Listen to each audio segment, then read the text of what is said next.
Wanna come with me? You wanna throw everything away and come with me?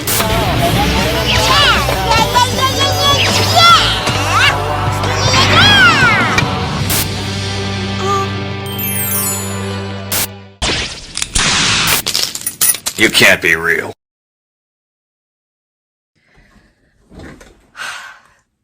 He's right. She cannot be real. This is Haruko Haruhara from the cultural production I've spent the last few months analyzing and the last year rewatching over and over again. This series is Fooly Cooly, also known as FlCl or Fooly Cooly. Haruko is independent, she's energetic and exciting, but most importantly, she's free from the chains of adulthood and convention. What more could someone want in a love interest? The many viewers of the show and the very protagonist, Haruko is, for lack of a better term, a dream girl, or so it seems. Haruko, in the most rudimentary of terms, is representative of the creation, identification, overuse, and misuse of the subsequently annoying and misogynistic and shitty trope known as the manic pixie dream girl, or as YouTuber Professor Viral more appropriately calls it, the manic pixie nightmare girl. But what exactly is a manic pixie dream girl? The manic pixie dream girl is a trope that exists solely in the fevered imaginations of sensitive writer-directors to teach broodingly soulful young men to embrace life and its infinite mysteries and adventures. The manic pixie dream girl is an all-or-nothing proposition. Or at least this is the definition that Nathan Rabin gave the term when he coined it in a 2007 interview of Elizabethtown. In other words, the manic pixie dream girl is a writer's lazy way of developing a female love interest without giving her any depth. She only serves one purpose: to give a male protagonist a new lease on life. Often she's used in contrast to her male lover, whose depressing view of the world leaves them longing for change, which the manic pixie dream girl will always deliver. Although the trope has been criticized for years, it continues to return to media, forcing change upon various male protagonists of the cinema world, without him having to put in any real effort, whether he likes it or not. Spoiler! He often likes it. Still, I think there's two distinct types of manic pixie dream girl in today's media. And just because I'd like to throw in my personal theories, because it's my video, this doesn't include the manic pixie dream boy that I believe is the male vampire of the early 2000s, switching out typical twee essence and ukuleles with, well, sparkling abs and a supernatural desire for bloody murder, but that's regardless of the point of this video. I just think it's important to note that while they are few and far between, male or even non-binary variations of these characters exist, just not really in the same way. But that's not what we're here to talk about. We're here to talk about misogyny and feminist criticism. With that being said, the two iterations of the manic pixie dream girl are as follows: the manic pixie dream girl and the manic pixie nightmare girl. Classic depictions of these characters show them to be without flaws and almost kind of magical. These characters almost always end in a happy relationship, like in Scott Pilgrim vs. the World, which is a satire but still uses the same trope. It was these characters that inspired Nathan Rabin's original creation of the term manic pixie dream girl, and what I would assume most people probably find more offensive. Think Ramona Flowers from the previously mentioned Scott Pilgrim, Faye from Chungking Express, or even someone like Holly Golightly from Breakfast at Tiffany's. These women don't have real personalities or sometimes even names because they don't have to. They're void of any actual personhood or identity because they only serve the purpose of helping the male protagonist. The other iteration is the manic pixie nightmare girl, which is still a manic pixie dream girl. These characters serve a sort of, at least in my opinion, failed commentary on gender tropism. They're allowed to have emotions, and often these emotions end up being so destructive that it brings despair into the male character's life. Think of plot points like Summer breaking up with Tom in 500 Days of Summer, Jane Margolis' death in Breaking Bad, or even Lucy Kushinada's, well, whole character in Cyberpunk Edge Runners. This modern version of the manic pixie dream girl rejects and reevaluates the annoying trope by making it more realistic, but make no mistake, it still sucks. Bad. And I love Cyberpunk. The usage of this trope, even for the purpose of refuting or satiricalizing it, still results in its presence in media as valid. This is clear when thinking about how many of these manic pixie nightmare girls or dream girls were completely misinterpreted by, I think, many members of my generation. If you went on TikTok right now, it would probably take you less than 5 minutes to hear that audio from Blade Runner of that girl. What does she say? You look lonely. I can fix that. Jesus Christ. Okay, next. The manic pixie dream girl is never supposed to be the villain, that's the point. She's representative of heterosexual male ideology in either what was or what could have been.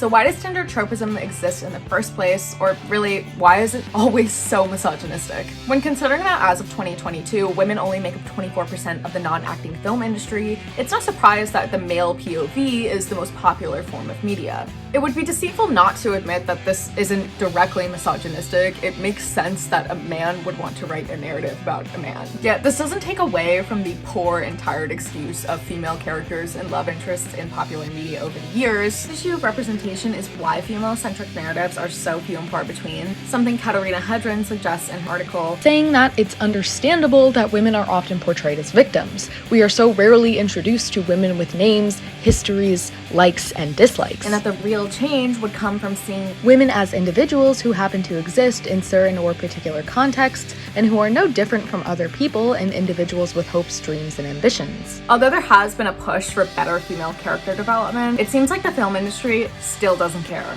Although Haruko Haruhara predates the phrasing of the manic pixie dream girl, she still mirrors the exact same traits of the trope.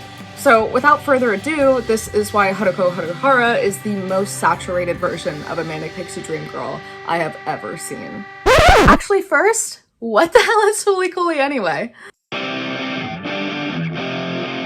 Fooly Cooly is a 6-episode anime series released by Gainax in the spring of 2000. The series came into creation after the staff at Gainax had suffered severe physical and mental health issues from working on the previous series, Neon Genesis Evangelion. While Evangelion achieved worldwide success and became a household name in Japan, the team behind it, including director Hideki Anno, were transparent about the rigorous work schedules and psychological toil of working on the series, which dealt with themes of self-actualization, depression, consciousness, and human nature. After the release of Neon Genesis Evangelion's original 26 episodes, Gainax started working on Fooly Cooly to juxtapose Evangelion. And while Fooly Cooly deals with the same themes I had mentioned, it used avant-garde animation styles, bizarre dialogue and plot points, as well as an incredibly fun soundtrack done entirely by the Japanese rock band The Pillows, which you can hear in the background of this video. The Gainax staff were given free reign over Fooly Cooly's direction, and the series gained a cult-like following for its indie absurdism, strange animation, and universal references, which is hard to pinpoint, so I'll just show you. Sweetest one, super sweet if you know what I memean. Like red hot chili peppers. Jimi Hendrix and McCartney both started out like this. Yeah! Haruko, hey! What are you doing? Squeegee and Bungie and Grungy. We're in trouble, G. Right, the store that still sells Crystal Pepsi. Pepsi? You know, the one that Van Halen did those Right Now commercials for? Fooly Cooly color. The 6 episodes of the series follow the protagonist, 12-year-old Naota Nandaba, a character who resents being a child and longs for the excitement of the adult world, until 20-year-old Haruko Haruhara swoops into his life, hitting him over the head with her blue Rickenbacker guitar, resulting in a reoccurring bump on his head that evil mecha robots emerge from, until Haruko fights them off with the same instrument, her guitar. I know, it's really weird, but I love this show. Fooly Cooly chronicles Naota's internal battle with the strange new events of his life as he deals with Haruko's antics, who moves into his bedroom after she's hired by his father in the first episode as a housekeeper. Naota is also pestered by the other female lead, his estranged brother's delusional ex-girlfriend, 16-year-old Mamimi Samajima, who follows him around in desperate attempts to be loved, as well as setting various fires, smoking, and refusing to go to school. Mamimi is definitely my favorite character. She's one crazy bitch who deserves her own hour-long analysis, as seen here.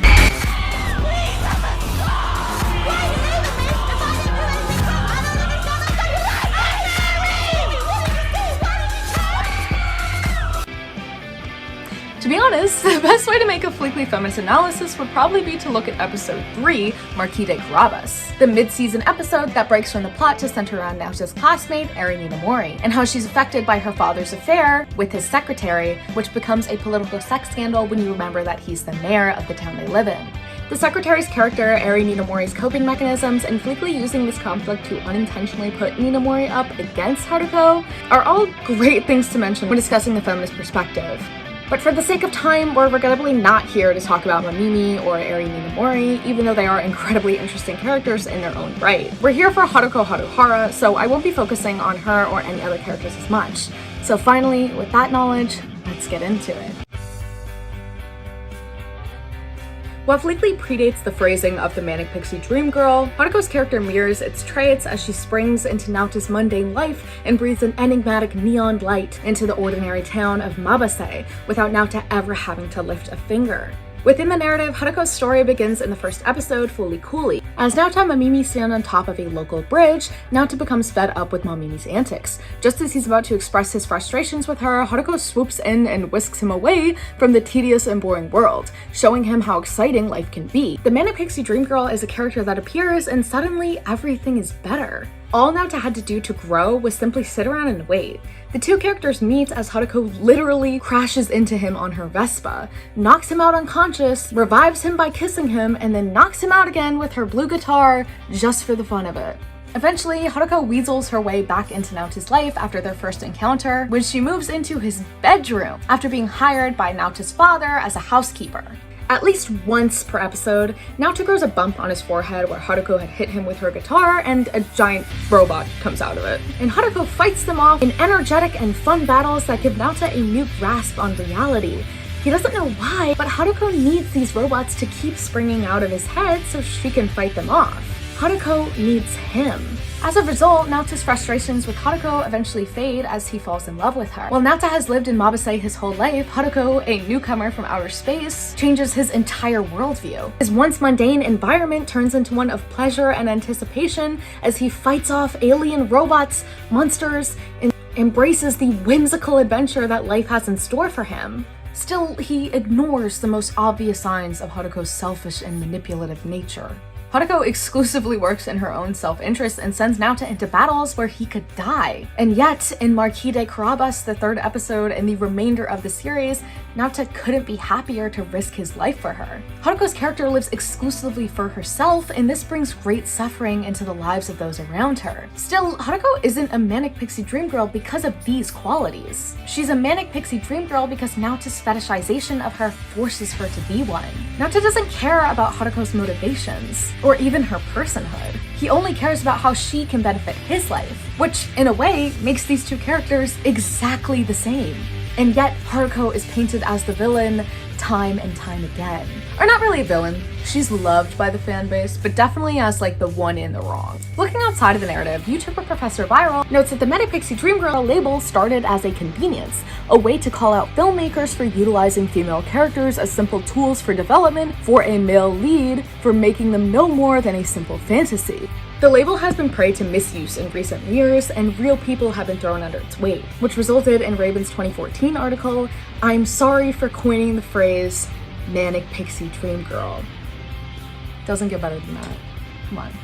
We have BuzzFeed quizzes like which Manic Pixie Dream Girl are you? And TikTok comments like I'm literally just like Effie Stoneham because of the romanticization of these characters. Fictional women with these qualities like Haruko have falsely been dubbed as valuable romantic partners, which they are not. Still, writer Karen Backstein suggests that we want to relate to these characters because we strive for audience identification with the heroine, with her strength, her extraordinary capabilities, and her status as an object of desire, or the combination of all of these traits. But there's not a single Manic Pixie Dream Girl in existence that could truly be considered a feminist role model because of her very nature. The purpose of the Manic Pixie Dream Girl in media is to transform disgruntled male characters into hopeful ones. So when people dub real women as this trope, it's almost always out of selfish nature. To reiterate, the Manic Pixie Dream Girl doesn't exist because of the woman herself, but rather the way men use her as a tool for their own growth. To be extremely bold, it's just not her fault. Another asset of the Manic Pixie Dream Girl that I find a little bit more interesting is their prospect of male relatability, or for lack of a better term, being not like other girls. Haruko is messy and carefree. Her bed in Naota's room is covered in garbage, and she takes interest in typically male activities. Like riding and fixing up her Vespa, playing the guitar, and even playing baseball in a later episode, and being better than everyone else. She's undeniably strong and well-developed. She constantly breaks the rules and just doesn't really give a fuck. In short, Haruko isn't afraid of getting her hands dirty. While not all Manic Pixie Dream Girls share these exact same attributes, they all reject femininity in some way, which is for some reason attractive to heterosexual men. I'm sorry. I'd be kidding myself if I didn't admit the strength of Haruko's character. Over all other characters in FlCl, Haruko is arguably the strongest. Her very presence shakes the entire narrative and is responsible for the plot itself. If she wasn't in it, the show wouldn't exist. That was an object-oriented ontology reference. Thanks. Wait, but wouldn't you consider Haruko a strong female character? You literally just gave us examples of her being like a total badass. Yes, I would.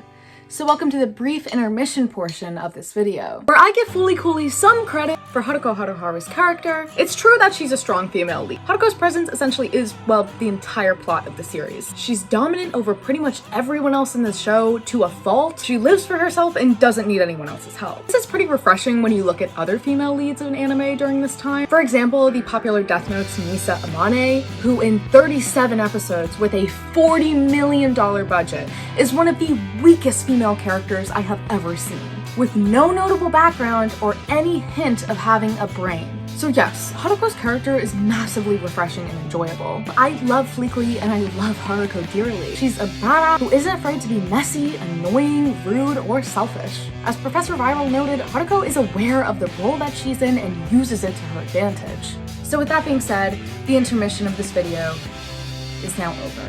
While Haruko is by no means a weak or underdeveloped character, her traits are still entangled in tropism and ultimately serve as fetishization. Looking at other similar characters who suffered the same fate, like Lucy Kushinada from Cyberpunk, Misato Katsuragi from Neon Genesis Evangelion, or Mai Sakurajima from Rascal Does Not Dream of Bunny Girl Senpai. Spoiler, he does. And yeah, that's really the name of that show. Rather than inspiring female audiences, one can speculate that these characters are typically more significant within the male gaze. The Manic Pixie Dream Girl reinforces the idea that a cool girl can transform the lives of those around her without them having to put in any effort. In addition to this, the character is almost never allowed to have a sense of personhood or emotion, always remaining energetic and hopeful, or just rude, just straight up rude, all the time. Like super mean all the time. In anime, the Manic Pixie Dream Girl trope is sometimes called the magical girl trope, as cited by Susan J. Napier in her analysis of director Satoshi Kon's work. And Brian Rez published work on FlCl, which was the only academic journal I could find that talks about FlCl. He claims that these characters arrive in the first episode and begin to inadvertently create chaos in the personal life of the male protagonist, which is literally the plot of FlCl, like the whole thing. Later, Ra claims that Haruko can be seen as a magical girlfriend gone horribly awry because she doesn't have her innocence, which is literally the Manic Pixie Nightmare Girl. In fact, going back to Susan Napier's analysis, she claims that this enigmatic female character who leads men into danger and illusion is familiar to us from Hitchcock works such as Vertigo and Rebecca. Just so you guys know, this trope has been around for a while. With that being said, it's necessary to jump a few episodes forward to fully analyze Haruko and FlCl's tropism. In the final 2 episodes of the series, Brittle Bullet and FlClimax, turns out each robot that Haruko fights off lures in a legendary space pirate named Adamsk. Haruko's goal has always been to get to Adamsk and steal his power, and she's been using Naota's head as an interdimensional channel the whole time. In fact, this was why she hit him with her Vespa and guitar in the first episode, so she could pull robots out of his head. I know that's really confusing, but it's genuinely the best way that I could explain it. She's so selfish in these final 2 episodes that she decides that Naota is annoying her too much, so she starts having sex with his father to get a reaction out of him. And in the process nearly murders his dad and then just kind of leaves him in a cabinet to rot and die. Haruko is by no means a good person, but she recognizes the trope that she's in and uses it to her advantage. Still, her selfishness reflects human nature and could have easily been predicted by Naota if he wasn't so enthralled by her. Haruko isn't a bad person because of this selfish desire, but because of Naota's delusional fetishization of her. While this strays away from the typical usage of the Manic Pixie Dream Girl, the recent satirical iterations like Haruko always use this negative ending in which the character does something bad to the man and then leaves. This is a misunderstanding of the trope and has led to it being more similar to the femme fatale. Haruko's selfishness plays into the satire, but this doesn't redeem her character. In a way, this only makes it worse than she's portrayed as manipulative and conniving. When looking back at the metaphor of Haruko giving Naota an erection through symbolism, this has some rather uncomfortable insinuations. Yeah, I forgot to mention that pretty much all of FlCl Cooly is a metaphor for prepubescent cis boys' journey to their adult bodies. The reoccurring wounds on Nauta's head are not so subtle metaphors for bodily changes, blood rushing to his head, get it? As well as robots springing out of it in the ensuing bursting effect. You see what I'm getting at? No? Well, then Fooly Cooly, in the most obnoxious simplification that even I cannot justify, is about Haruko, an adult woman, giving Nauta, a 12-year-old boy, an erection, and then kind of helping him ejaculate. Fooly Cooly is really weird, but really awesome. You guys should watch it. Yeah, I can't even rationalize watching this show after the way I just described it. Haruko is a complex person. I mean, character. She's realistic in the fact that she's unapologetically selfish. And while I would never degrade myself by equating my value or anyone else's value to a mere trope, I found myself relating to Haruko and generally liking her character. In the eyes of a woman, she's a character to look up to for her unbridled grip on reality and control of her destiny. She does what she wants, and Haruko is awesome for that. But in the eyes of susceptible young men, Haruko only reiterates a tired old trope that is harmful to women everywhere. Whether or not Haruko's character is supposed to be intentionally satirical by mocking the manic pixie dream girl, or if it's unintentionally adding fuel to the fire, is not a question I'm even going to attempt to answer. Regardless of FlCl Cooly's intentions, the harmful public perception of her as a love interest is all that needs to be said. While Haruko is the most saturated manic pixie dream girl I've ever seen, it's important to remember that love and relationships are as individual as the people involved in them. Maybe you know someone in real life that mirrors Haruko's traits, or maybe you've been called a manic pixie dream girl. Still, promoting this type of person repeatedly in media isn't really helpful to anyone. I can be sympathetic to the Nautas of the world while also being sympathetic to the Harukos. If you've ever been called a manic pixie dream girl or painted to be the villain in a past relationship, just know that these qualities don't necessarily make you a bad person, but the idealization of tropes like these do. So to the Haruko Haruharas of the world, people who have trialed through the difficulties of romance, people, to be honest, that are like you and me, just know that there's still plenty of people out there, whether it be friends, family, or significant others, that will see you as a person and not just a fetishized ideal. Whether you identified more with Haruko or Nauta, or even the previously mentioned crazy Mamimi, never be afraid to admit your flaws, and as always, bathe yourself in a pool of compassion whenever necessary, because sometimes that's the only way to survive. While I'm getting really off topic and honestly kind of personal, I'd like to end this video, which has completely ripped apart the traits that some real people have, with this conclusion of sympathy and understanding. And that, my friends, is the end of the video. And for that, I'm grateful.